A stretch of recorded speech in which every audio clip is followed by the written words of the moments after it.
Welcome to the Creativity, Thinking, and Education podcast. Today we're going to be doing something different. We're going to be changing things up just a little bit.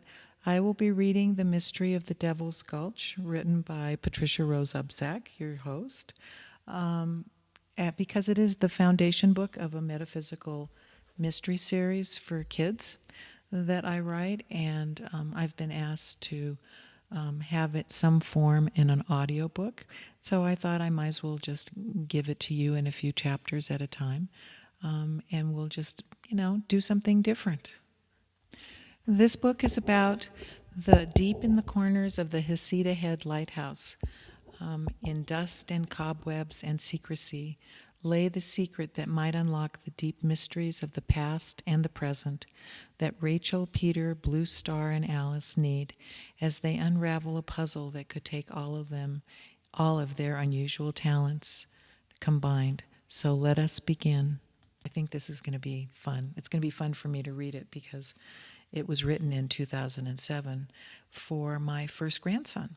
And now The Mystery of Whispering One is done, and it's for my granddaughter, Natalia. And then now I'm working on The Mystery of the Scroll Thief of Alexandria, which is for my third grandson, Gideon.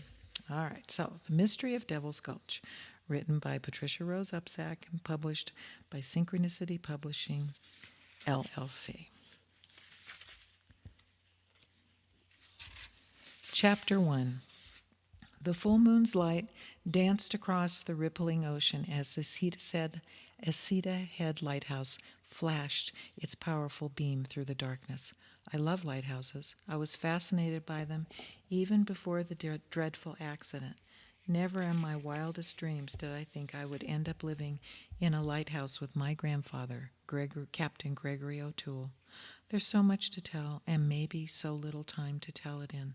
I never paid attention to the old locked sea trunk, stuck way back behind the wood-burning stove in the corner, and yet it held the key to so many questions that I needed answers to. Windy, stormy weather is common along the rugged Oregon coastline. I was outside trying to get Daisy and Thunder out of the rain. Daisy is a spirited brown and white pinto, and I loved taking pieces of apple and carrots to her every day. I would sit on the corral fence, talk all about my life as Daisy watched me with her large chocolate brown eyes. Thunder is a large white Arabian. He is one of the most beautiful horses I've ever seen. My grandfather raised him from a colt with his mother Cloud. Thunder could be hard to handle, especially in storms. He reared up and pawed the ground. A tall, red-headed stranger with wide blue eyes appeared with Alice Elkhorn and her daughter, Blue Star. He calmed both horses down immediately. We were able to put them in the shelters safe from the brewing storm. We ran to the lighthouse door as my grandfather motioned for us to come in. "Rachel, how many times have I told you not to try and handle those horses alone?" my grandfather roared. "I didn't," I stammered. "He helped me," I said as I pointed to the tall boy behind me. "My name is Peter Harris," said the young man. "Oh, are you Sam Harris's nephew?" "Yes, sir. I have come from Minnesota to help him remodel the old homestead," replied Peter. "You know, that house is almost as old as this lighthouse. People used to stop there when they traveled between Florence and the lighthouse or bad weather," said my grandfather. "My uncle told me it used to take the old timers all day to get down to Florence from up here," replied Peter. The wind howled as Alice and Blue Star followed Peter in through the door. "Well, young man, that was quite impressive horsemanship," said Alice as she pulled her hooded poncho off, revealing her long gray streaked braid. The lights sparkled on a large necklace with a silver turtle connected to an impressive bear claw that had been passed down to her from her Sisaloo father. She was only a little over 5 feet tall, but you could feel how powerful she was in her own way. "I'll say, you took charge so fast we didn't have to do anything. I've never seen anybody handle horses like that before," Blue Star chimed in. pulling back her long black hair into a tight ponytail. Peter turned red and seemed embarrassed by the attention. He mumbled, "Oh, thank you. I've been around horses my whole life." Blue Star took off her yellow rain jacket and untied her white tennis shoes. "Captain O'Toole, can I put these near the stove to dry?" she asked. "Of course you can, honey. Make yourself at home," Grandfather said. "That white Arabian is some horse, sir. You don't see many like him just hanging out in a corral. At least I haven't," said Peter. Rachel's grandmother had a beautiful white mare called Cloud. "She came from a long line of amazing horses, Peter," Alice said as she got comfortable in one of the 3 rocking chairs in the room. "My father used to tell me of a great white stallion that led a large herd of wild horses through the Cascade Mountains and hills. Many tried to capture him, but no one could. Some would call him the ghost stallion because he would show up at strange times, wake up the whole tribe, and then disappear." "What do you mean, strange times, Alice?" I asked. "Well, usually when the tribe was in danger or it was time to move to safety for some reason," Alice said. "Anyway, my father found one of the mares left behind and hurt in the forest. He nursed her back to health, and she gave birth to a beautiful little filly. He called her Cloud. Your grandmother Mariah fell in love with that filly, so my father gave it to her as a gift." "I've seen pictures of her riding a beautiful white horse down the beach," I said quietly. "Yes, Mariah loved animals. She was always feeding birds, walking the dogs, and riding Cloud when she had time." My grandfather had just come down from his lighthouse duties and was ready to scoop out his wonderful mystery stew with homemade biscuits and hot tea, and he laughed and said, "Yes, and then that beautiful calm mare had this white colt that was so wild we had to call him Thunder." There was a pounding on the old wooden door, and then with a rush of icy wind, Adam Laffite pushed his way into the warm lighthouse. "Captain O'Toole, I got stuck down on the highway near Devil's Gulch. Can I wait out the storm here with you all?" he asked. My grandfather laughed and said, "Adam, you crazy kid, what were you doing down at Devil's Gulch? You know how dangerous the cliffs are, even in sunny weather." Adam laughed and said, "What's that smell, Captain?" I laughed too and said, "Oh, Adam, you've had Grandfather's mystery stew before." Many an unsuspecting tourist has walked along the beach when the tide is out, and then without warning a sneaker wave roars in and washes the tourists away, said Grandfather forcefully. "What's a sneaker wave?" asked Peter. "Sneaker waves are rogue waves that come up out of nowhere. They're so big that they can knock a person down and oftentimes wash them out to sea within minutes. They are especially dangerous in enclosed coves and areas with high rocky cliffs like Devil's Gulch," said Alice. There were times like this when I would let my eyes wander around the beautiful old lighthouse. Every nook and cranny was crammed full of books, candles, lanterns, seashells, and telescope, yellow rain slickers, photographs of so many people, both from the past and the present, and a wonderful copper teapot that whistled cheerfully when the water was hot enough for tea or coffee. I especially liked the green fern that hung in the corner of the main room. My grandfather invited everybody to join us for dinner, so we settled in for a long hour or two of waiting out the storm that was pelting the lighthouse with sheets of rain. Grandfather settled into his bright blue rocking chair, running his thumbs up and down his red suspenders, which was always a sign that we were in for a story or two. Well, according to the elders of the Sisaloo tribe, long ago a strange ship sailed close to the shore, just north of Devil's Gulch. They say there were white men who would carry things in a small boat to the rocky beach and leave them in the caves along the shore. "Men, sir? Could they have been pirates?" asked Peter curiously. "Possibly, Peter, because as the legend goes, they would sail away, and then many moons later they came back again. The legend tells us that one day during a violent storm the ship came close to the shore. It crashed on the rocks beneath where this lighthouse sits now, and ever since that time there have been repeated sightings of a large schooner that suddenly disappears after a few minutes. Yes, our people have many legends about this whole area, especially Devil's Gulch. Strange things happen around there and have for many years, Alice said as she sipped her tea. The twisted trees and black volcanic rock of Devil's Gulch gave the area an eerie feeling. The trees created a canopy so thick that the ground is almost dry where people could walk along the twisted, narrow path through the ancient forest near the cliffs. So it didn't surprise me that strange things happen up there. I loved listening to my grandfather talk. I looked at the 5 people sitting close to the potbelly stove, listening attentively to his stories. The stark contrast between the 2 teenage boys and my grandfather was interesting to me. Adam was dark and compact. He had brown, curly, unruly hair with intense brown eyes and bushy eyebrows that seemed to express his feelings.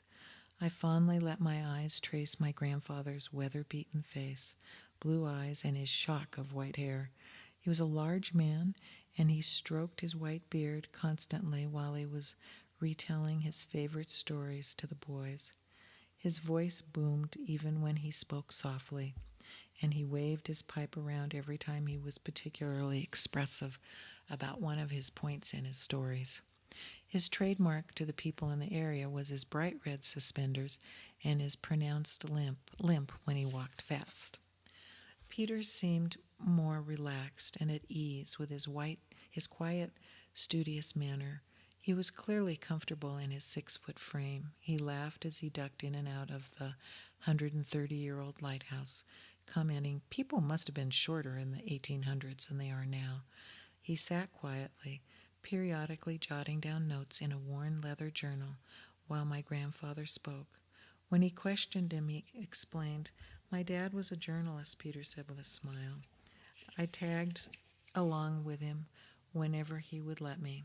He was always writing down notes in his rugged black leather journal about something that had just happened, or a person or a place, so that he could remember it later when he needed it for an article or a story. He wrote for several magazines, and somewhere along the line I started writing things down too. I could tell it was hard for him to talk about his father, so I hesitated a moment and then asked, "Does your father live in Minnesota, Peter?" No, not anymore. He died a year ago in a hit-and-run car accident. They never found the driver," he said grimly. Lightning flashed and thunder roared outside our safe haven in the sturdy lighthouse. Bear started to pace nervously. He was my grandfather's black and white border collie and dearest companion. "Now, Bear, old buddy, settle down. You know you're safe in here with us. Just relax," said my grandfather warmly.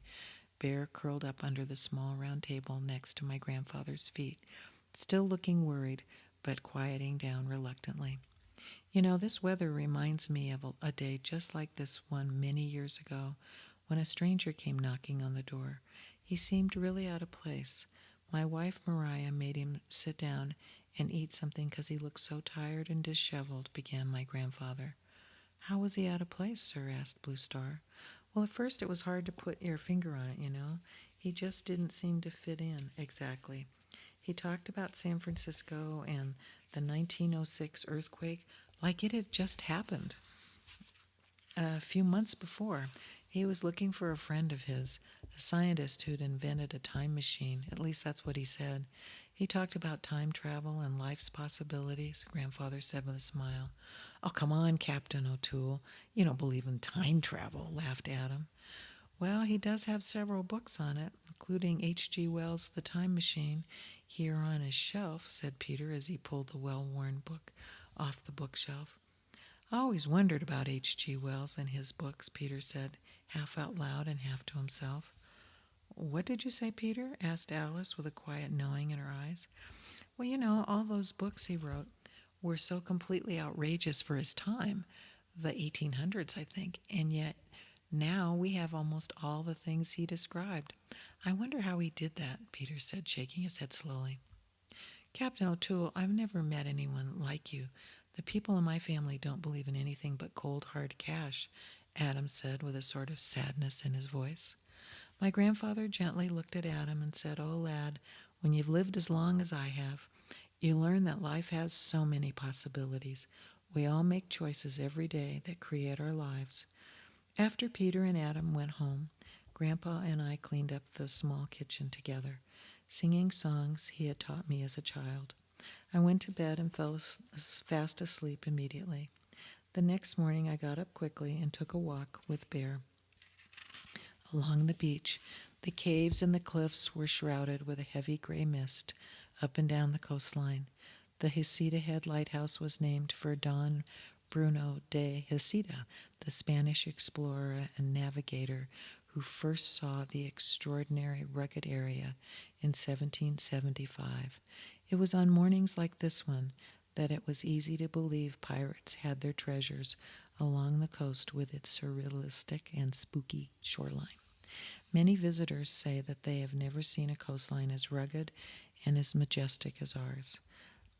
The beach is littered with driftwood, fallen trees, and rocks that have been worn smooth by the mighty Pacific Ocean. When I first moved here, I couldn't believe how many shades of green Mother Nature could provide in the trees, the giant ferns, and the thick underbrush. There are so many colorful flowers, hanging moss, owls, seagulls, pelicans, eagles, ravens, sea lions, otters, and amazing whales that migrate up and down the coast every year. All of the natural beauty together created a magical world for me. Up the road from the lighthouse is a beautiful hot springs pool hidden in the mountains. Grandpa took me there a couple of years ago when I first came to live with him. We went camping. That was the first time I ever saw a black bear. We had gotten up at sunrise to get an early start home, and when, much to my surprise, a mother bear and her two cubs were eating berries right in front of us. We went one way and the bears went the other. I've had so many wonderful adventures with my grandfather, and he may have white hair, but he has a young heart, and I love him dearly. The seagulls and the pelicans danced across the crashing waves.